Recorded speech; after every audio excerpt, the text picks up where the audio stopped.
Kembali di Apa Kabar Indonesia Pagi dan melanjutkan pertanyaan saya ke Mbak Vera bahwa tadi kita sudah mendengarkan bagaimana penjelasan dari Mas Ridwan bahwa ini ada gerakan radikal yang juga terindikasi sudah memasuki ke Indonesia. Bagaimana kemudian peran-peran dari pendidikan, dari Komdigi dan juga dari pihak kepolisian untuk kemudian membatasi anak-anak yang berusia remaja ini terpapar dengan ideologi seperti yang terjadi begitu, Mbak Vera? Sayangnya kalau saya bisa bilang usaha kita belum maksimal nih untuk membendung semua informasi, semua akses gitu ya yang masuk ke dalam gadgetnya anak-anak kita gitu.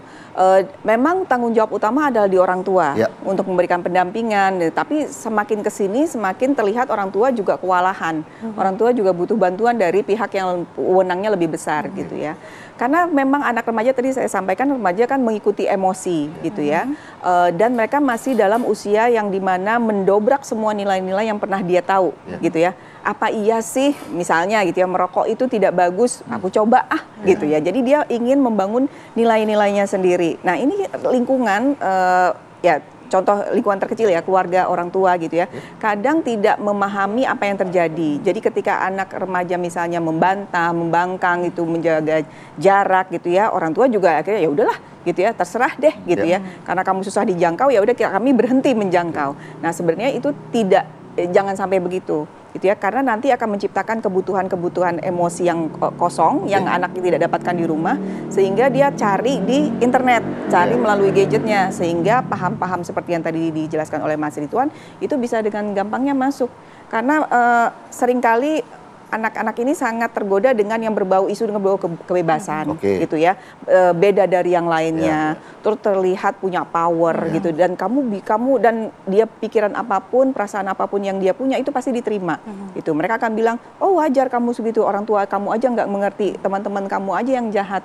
Nah kalau sudah seperti itu akan gampang attach dan akan mengikuti apapun yang dianut di kelompok itu gitu. Nah Mbak Vera, kalau kita juga melihat ya bagaimana kemudian kalau kita mungkin tidak normalisasi, tetapi mungkin kalau di usia remaja kita sudah sering melihat merokok, tawuran, meskipun itu juga salah begitu. Tetapi ini merakit bom, Mbak Vera. Artinya apakah juga Mbak Vera pernah mendapatkan pasien mungkin ya, atau mungkin melihat perilaku-perilaku seperti ini, perilaku ekstrim loh, Mbak Vera?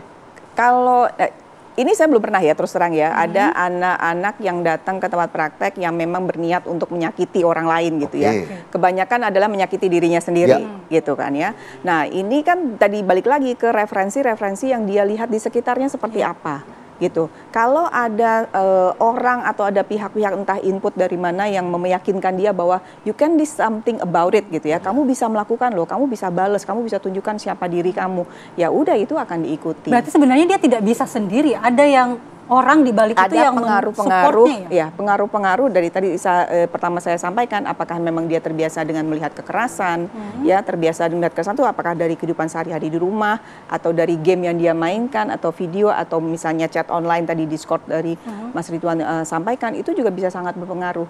Nah sayangnya tidak ada figur-figur nih, baik tadi kalau Mas Philip tanya perannya orang tua apa, guru apa, nah ini kan figur-figur yang dekat dengan anak.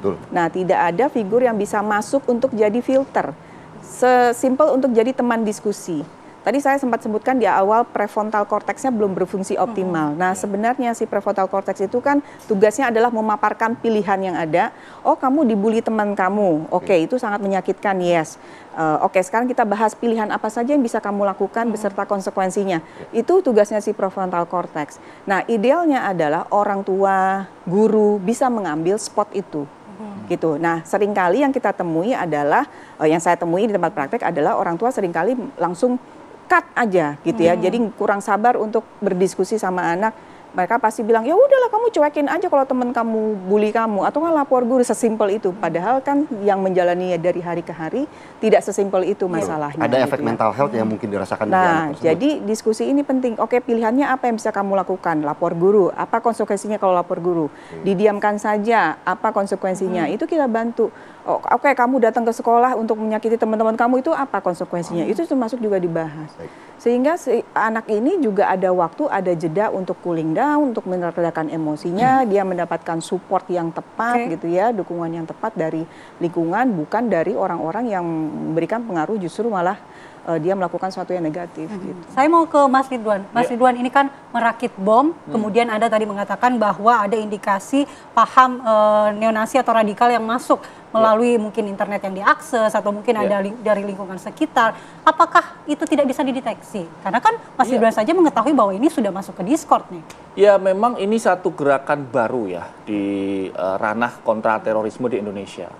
Kalau selama ini teman-teman di BNPT, BIN dan Densus itu memonitor terorisme klasik, misalnya jejaring ISIS, jejaring kelompok radikal kanan teroris kanan ya, yang kemudian ideologinya juga menginspirasi anak-anak muda untuk melakukan hal yang sama, tetapi beda arahnya.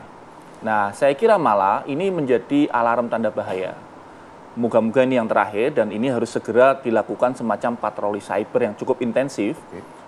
Ada BSSN di situ, ada Komdigi di situ, ada teman-teman cybercrime Polri di situ, sehingga kemudian tidak terjadi lagi dan memastikan bahwa korban, saya menyebutnya korban sebenarnya, karena biar tadi Mbak Vera menjelaskan ini anak ini kasihan kan, ini dia korban dan kemudian korban ini adalah yang pertama dan yang terakhir. Jangan sampai ini ada jejaring lain atau teman-teman yang seide dengan dia yang kemudian terinspirasi dari yang sudah dia lakukan itu. Oh, si ini bisa melakukan nih di 72, kita harus melakukan hal yang sama, ini bahaya banget. Atau mungkin ini juga dari pihak kepolisian tidak, atau mungkin juga kaget ya Mas Ritono, artinya tidak menyangka bahwa ternyata aksi-aksi keji seperti ini bisa dilakukan oleh usia remaja. Ya, karena memang selama ini pemantauan kontraterorisme itu dilakukan ke arah kelompok klasik tadi yang saya sebut klasik tadi, dan itu kan secara statistik sudah sangat turun. Pengeboman terakhir untuk kelompok, saya menyebutnya mungkin Islam radikal gitu ya, itu terakhir Astana Anyar 2022 Desember 2022 di Cirebon menyerang pos polisi di dalam masjid. Itu terakhir 2022 dan kemudian semakin menurun bahkan tidak ada sehingga ketika terjadi 72 semua terkaget-kaget, terhenyak bahwa ternyata tidak hanya jaringan klasik ini, ternyata ada jaringan baru ini yang juga berbahaya, grouper ini, white supremacy neonazi ini yang juga mengincar adik-adik kita usia 17, 18 yang kemudian sedang dalam proses mencari jati diri. Artinya ini sudah bisa menjadi ancaman buat negara? Harusnya iya. Saya sungguh berharap tidak berhenti pada oh ini anaknya korban bullying, oh ini anaknya harus pendampingan health. Iya itu penting, pendampingan mental, iya itu penting banget. Tapi mohon jangan berhenti di situ. Harus ada antisipasi lebih dalam, spesifik, didalami secara forensik digital, komunikasi dia, laptop dia, handphone dia, kemudian jejak-jejak website yang pernah dia buka apa saja. Dari situ akan kelihatan polanya. Kalau nanti itu ternyata ada mentor online-nya, karena merakit bom itu nggak mudah. Merakit bom itu secerdas-cerdasnya anak ini, kalau dia tidak ada bimbingan, dia tidak ada yang mengarahkan, saya masih pesimis. Seorang makanya anak tadi bilang SMA, sama Bu Vera juga pasti ada pihak yang mendukung. Seorang anak SMA bisa membuat bom, walaupun mungkin itu ramuan dari mercon, petasan dan sebagainya, tapi bisa melukai teman-temannya sampai 50 orang. Ini bukan hal yang sederhana. Dan proses ini pasti dilakukan dalam waktu yang lama. Tidak misalnya mau berangkat kemudian baru dirakit jadi satu hari begitu ya. Harus disiapkan dan seterusnya. Tapi juga Mas Ridwan, kalau saya melihat juga bagaimana kemudian Mas Ridwan melihat dari pihak kepolisian, apakah hingga saat ini juga masih terus mendalami penyelidikan, apakah memang ada kehati-hatian atau memang dari pihak kepolisian juga ingin tetap menjaga situasi tetap kondusif, karena hingga saat ini juga polisi masih berhati-hati untuk mengumumkan terduga pelaku, motif pelaku. Seperti apa Mas Ridwan? Ya, dugaan saya memang ini karena remaja ya, pelakunya remaja, kemudian ada faktor psikologis anak-anak korban juga, maksudnya teman-teman sekolahnya, kemudian faktor psikologis orang tuanya. Kita bisa membayangkan kesedihan orang tuanya. Pasti ya. Itu ketakutan kan, ya, ketakutan, kesedihan antara kecemasan dan sebagainya bercampur aduk di situ. Jadi mungkin saya memahami ketika teman-teman Polri barangkali menahan dalam tanda petik menunda informasinya ini. Tetapi itu nggak apa-apa. Tetapi sepanjang penyidikan forensiknya berjalan. Terus berjalan. Dan sejauh yang saya tahu, teman-teman juga berkomunikasi dengan saya. Beberapa kawan-kawan Densus memberikan beberapa foto-foto yang kemudian ternyata memang anak ini memang mempunyai kelainan sketsa yang dia bikin sketsa penembakan dan seterusnya yang ini ini memang harus benar-benar jadi warning ditelaah sampai mendalam. Oke, gitu. mungkin terakhir Bu Vera bisa memberikan warning atau mungkin apa yang harus dilakukan berkaca dari kejadian ini orang tua, sekolah, dan lingkungan. Oke, orang tua perlu gini, semakin anak besar kadang kita berasumsi bahwa anak tidak butuh kita gitu ya. Padahal justru di situ kita bisa lebih masuk untuk mengambil peran yang lain gitu ya, peran teman diskusi, dan jangan pantang menyerah karena anak remaja memang sangat challenging ya. Mereka cenderung lebih suka bersama teman-temannya, nggak suka ngobrol sama orang tuanya, tapi orang tua maju terus aja. Tunjukkan kepada anak bahwa kita bisa kok diakses dengan mudah dan bisa jadi teman diskusi yang memang enak gitu ya. Jadi sehingga orang tua pun juga harus belajar mendengarkan tanpa menjudge, karena kalau kita sudah menjudge langsung menilai, anak langsung pasti mundur, jaraknya bertambah jauh.